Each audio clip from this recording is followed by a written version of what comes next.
Today I'm going to show you another style of Christmas wreath I'm going to make.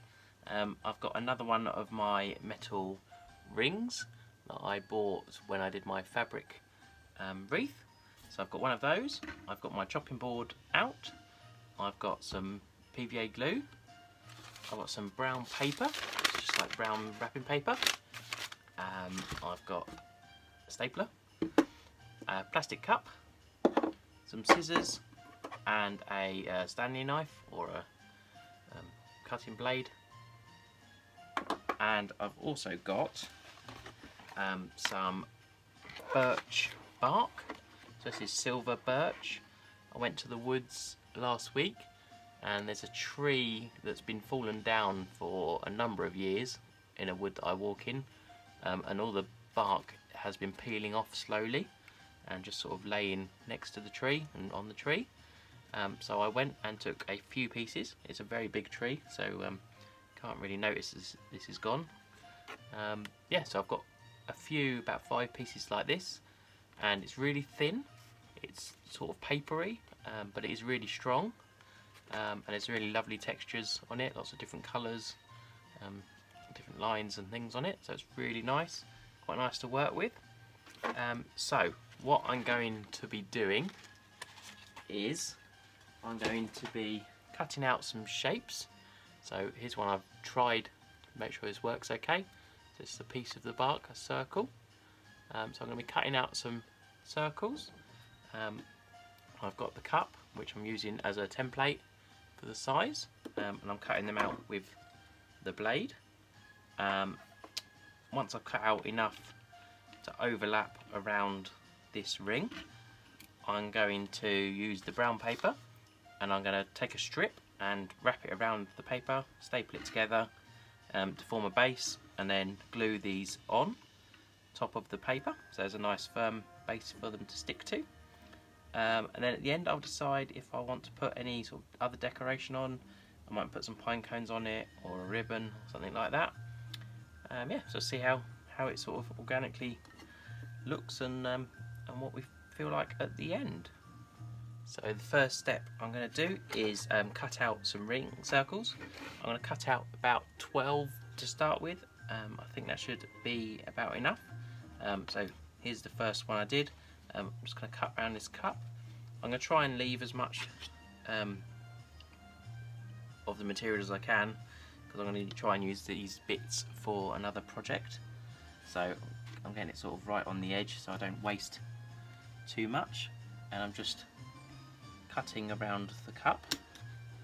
The blade is quite sharp, but you do have to push down quite hard and re-go over the lines a little bit in places, over some of the thicker bits. But at least once I've got the line around the cup, I can see where I need to cut.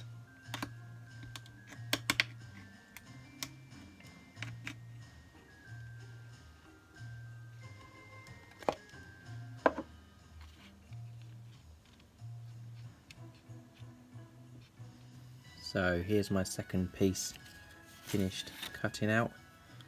So quite happy with that. It didn't take too long, maybe a minute or so.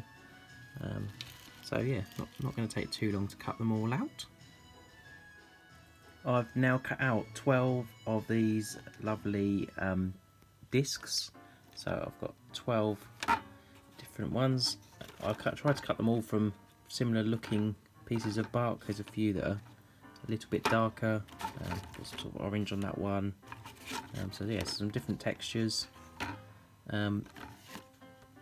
So now I'm going to cover my ring in the brown paper, so I've got something to stick to. Yeah, so I'm going to cut a strip from the brown paper first. So I've got my scissors and my brown paper, so what I'm going to do is cut a bit, probably 8 centimetres wide. Doesn't need to be particularly neat, so I could use scraps for this really. Now I've got my first strip of paper. I think I'll probably need 1 or 2 more like this. All I'm going to do is wrap it through, make a start and just wrap it over, trying to make it as flat as possible around the wreath. So you can see it's just wrapping it like a ribbon, really. If you wanted to show bits of this, you could do something like Hessian, or like a raptor or something. Look nice. So there's my first bit on. That's done half of the ring.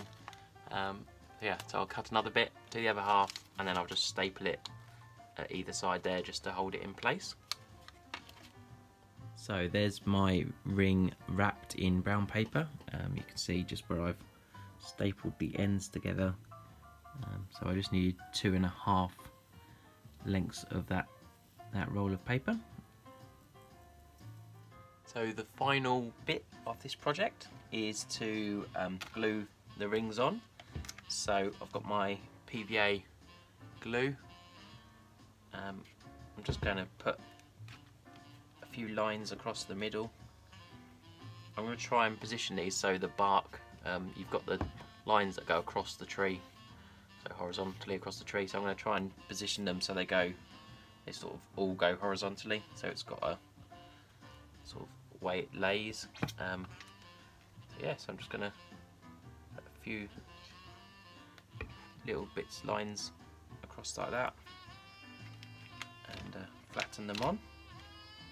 Some of them have got, some of them are quite flat, a lot of them are quite flat. There's a few, like this one, that's quite curved. Don't know if you can see that. So I'm going to save that one till last so I can sort of position it over the top.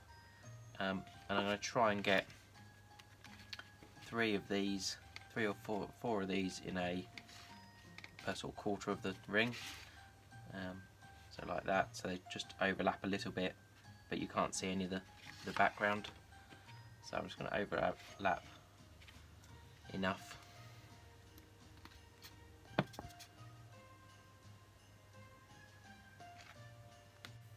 So I finished putting on the bark. I actually made one more circle because it didn't quite cover the full circle. So I've got 13 bits of bark cut out and glued on. So they overlap nicely so you can't see any of the wreath itself. So what I'm going to do now is put the chopping board that's quite heavy. It's quite a nice chunky heavy board, this one. I'm just going to put it on the top and just let the glue dry for a little while so it's sandwiched nicely under there, and then it will be ready to hang up with a loop on the back.